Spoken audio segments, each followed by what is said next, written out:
Does Steve Kerr want to keep Jonathan Kuminga on the team? Would he just want Jonathan Kuminga to walk away on an offer sheet and bring nothing back? That's bad management from a guy who used to be a GM. Jonathan Kuminga is a talented asset with tools that can help any team, including at times the Warriors last season, including their second best player in the second round of the playoffs. And you don't want to just let that go for nothing. So it might be a Jonathan Kuminga coming back. Curious to ask you about topic fatigue. Do you ever get it when covering the team or the league at large? And can you tell us maybe what that topic is? Hello, how are y'all? You're asking if I get tired of a specific storyline? Yeah. Yes. Sure. Yeah. I mean, that happens. Certainly over the course of an NBA season, it's 82 games. Sometimes I get game fatigue when I'm in the middle of a, 6 days or 6 games in 9 days type stretch or something like that. I think that's human nature. Well, like for me right now, the Jonathan Kuminga thing is just. That ain't going to end anytime soon. Well, but I guess where I'm going with this, it's not like Jonathan Kuminga, the player. I like watching the player. I do. I don't know where he should sit, but it's like every dribble is a referendum on is he good or is he bad? And it's like, well, he can be useful, and sometimes he doesn't fit, and sometimes he does fit, and I'm exhausted by it. Are you exhausted by it? Well, it's about to get solved somewhat, right? That might mean, he signs up for more time with the Warriors, but at least like his future, which I think has been at the crux of the conversation, is needs to be decided in the next 10 days or so. Yes, certainly during the season, I think like some of the overanalyzation of like every specific thing which you're talking about can get, a little draining, but right now, it's very relevant. It's like at the center of their entire offseason. So it feels a little bit more tangible what we're talking about right now because they're trying to figure it out. Well, let me ask you straight up. Does Steve Kerr want to keep Jonathan Kuminga on the team? I think it depends on what the alternatives are. What's the sign and trade options? Would he just want Jonathan Kuminga to walk away on an offer sheet and bring nothing back? I mean, that's bad management from a guy who used to be a GM. Certainly, I think there are ways that Kerr and others would prefer to tweak the roster in a way that, feels to them maybe like it better suits a championship pursuit next season. But Jonathan Kuminga is a talented asset with tools that can help any team, including at times the Warriors last season, including in the second round when, you'd probably say he was their second best player in the second round of the playoffs. And you don't want to just let that go for nothing. And the alternatives right now, we'll see what materializes, but the alternatives aren't necessarily that appealing. So it might be a Jonathan Kuminga coming back. I do want to get into the NBA Finals at one point because I got to give Slater credit. And again, it's not, they were the best team all season long, but he would never wavered from picking OKC to win the whole damn thing. And they did that, albeit in 7 games. And after Tyrese Halliburton unfortunately tore his Achilles, he had surgery on that. But Anthony, I wanted to get into what Mike Dunleavy said when speaking to the media. He used the term "in the mix" when it came to the trade market. He hopes to be in the mix after the draft. What does that mean, and what does that tell you, being in the mix? And can you give us maybe some players to watch potentially that the Warriors could be interested in? Because he did say basically like the $50 million plus players, they're not going to get those guys. Yeah, Drew Holiday was just traded to Portland, right? I mean, that's kind of like that 30-ish million type contract. Porzingis, Boston's been a name that they're really trying to redo their books right now. So I look at Porzingis, I look at Derek White. You look across the league at, if Miami gets in the mix for Kuminga in a sign and trade scenario, you start to look at their books. Could they get in on some Miami stuff? If Brooklyn decides to be kind of a place for a salary dump type scenario and a multi-team deal, is a Cam Johnson a name that resurfaces? Is a Nick Claxton a name that resurfaces? I think there's a lot of potential names out there, and in the mix is in the conversation, which to be honest, every GM in the league should say that this time of the year, and that should be a true statement. They should be making calls, the day before the draft, into the draft, especially with how this new NBA market, develops, which is all through trades essentially at this point. Remember, a few years ago, free agency was truly free agency. We'd be talking about guys that, this team, these 15 teams have cap space, and these 20 appealing free agents are out there talking about deals and having free agent meetings. That's kind of not really how the league works anymore. It's all extensions and trades. So you better be having conversations this time of year. Okay, so you referenced a lot of different teams there. If I were to, let me just go like this, like on a scale of 1 to 10, 10 being, simmering hot, likely to happen like in the next minute, 1 being 0% chance this happens.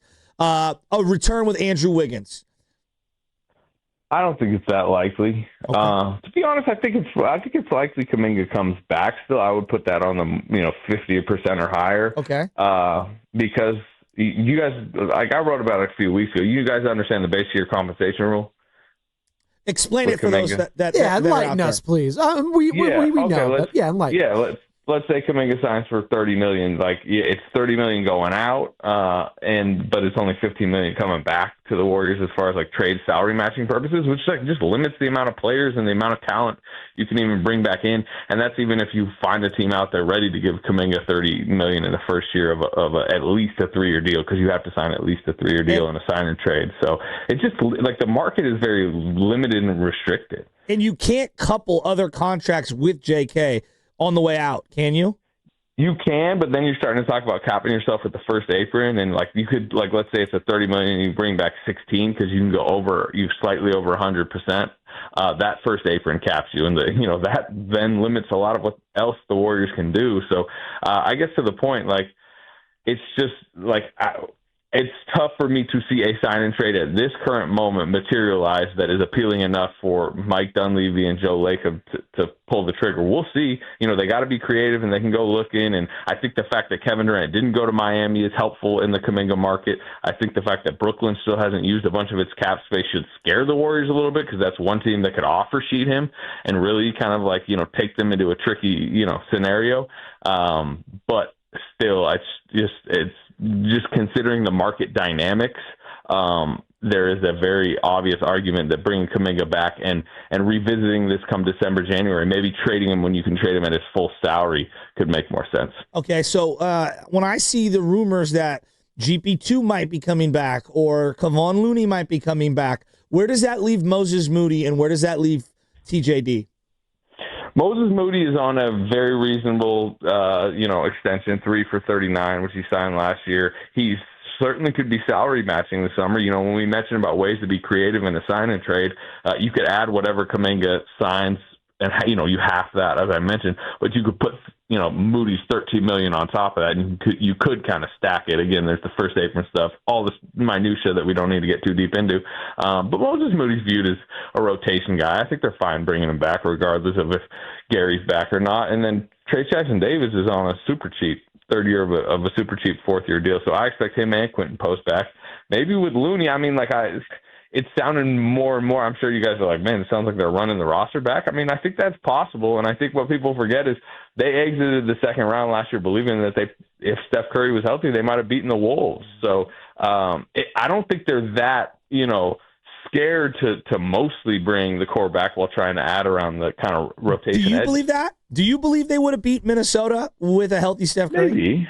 Yeah, look, they were going to go up 1-0. He looked really good. I think the fact that they went 7 is probably part of the reason that Steph strained the hammy. And they're if they faced Houston again this time with Kevin Durant, that's a scarier opponent. So I don't know. Sure, they were in the mix. I think it's very reasonable to believe they would have won that series having a 1-0 lead with the healthy Steph Curry playing the way he was, and then they would have been in the Final Four. That's fringe edge of contention. I do think they need to sharpen and make some moves this summer, but I also don't feel like it's a few years ago where it felt like they were so far away. They made the big move. The big move was at the deadline. It was Jimmy Butler. Now they just need to fill out a rotation a little bit, better around them. Free agency frenzy officially starting a couple days ago on a Game 7 day with Kevin Durant going to the Houston Rockets. The Warriors going to make any big moves. And kind of talking about that Game 7, right? In Oklahoma City now being the champs, their first championship in the history of that city, part of the franchise, obviously the Supersonics prior to that, but in the history of Oklahoma City, their first championship. Like, where do you put the Warriors in the West right now? It kind of feels like it's just tier 1 OKC, and then everyone else kind of muddled around there. The Lakers, Nuggets, the Rockets now, and obviously the Warriors. You kind of see it the same way, Anthony? Yeah, I'm like, I really think that was a good move for Houston. I think it's what they needed. I think if, Kevin Durant at the end of games was trying to, get big buckets instead of Jalen Green, that would have been a fiercer, tougher series that was already a 7-gamer, as we all remember.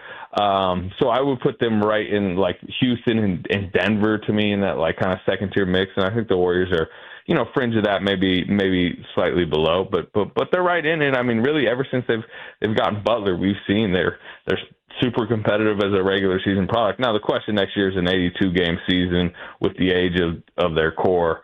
I think they need an extra score. Now, again, do you enter next year believing, at least at the start of the season, that Kuminga is that, extra score on days that either Butler, Curry don't have it or they're not playing? Maybe, or maybe, you go try to find somebody else. But, like, they're going to need some extra punch during the course of the season because they can't just have Butler and Curry playing like they were the last month and a half because clearly that adds wear and tear to them. So what is their number one need this offseason? If they came to you and they said, Anthony, what is the position or skill set at a couple positions that we absolutely have to acquire? Your answer would be what?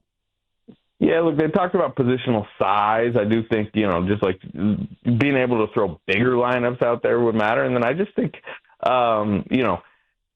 just more scoring punch, more creativity offensively. I think, like at their worst, at their toughest, certainly in the second round against Minnesota when they had to, basically bring Kuminga from 10th man to second man. It showed just at times their lack of offensive creativity and explosion on that end. I just think they're going to need that at points. So, going and finding somebody that on any given night can do in some ways what Jordan Poole used to do for them, right? Oh, great stuff, Anthony. What are you doing this summer? What's the big storylines for you other than Kuminga? What are you looking for here? The number one question. I'm not giving you Jonathan Kuminga. What's the other number one question that you're going to be looking for this summer when it pertains to the Golden State Warriors? Well, let me just decline your lead up and say I went and visited Kuminga in Cleveland last week. I'm going to write a story tomorrow. I talked to him. Why was he in Cleveland? Wow. That's where he was working out, his agency's up there. So he just spent 2 weeks of doing like 8-hour days up there. It's honestly like he is working very impressively right now. Like, say what you want. Again, I think some people who want him to be more of a role player would not love the type of work he's doing because it is all like pick and roll reads, shooting, a lot of that type of stuff. But he's certainly getting his hours in right now. As far as bigger picture, this summer story, I mean, I don't rest. That's what I'll take. I mean, I'll be at Summer League. But summer's, for me, once you get to about July 15th and you feel like all the rosters in the league are set, it's about just, resting up for camp because it's going to be another 10-month journey. Got to lock in a load management, Anthony Slater, this summer. It starts now, all right? And why the hell would you be in Cleveland working out of all places when you could be anywhere else? Cleveland, Ohio? Really? Work. Focused on work.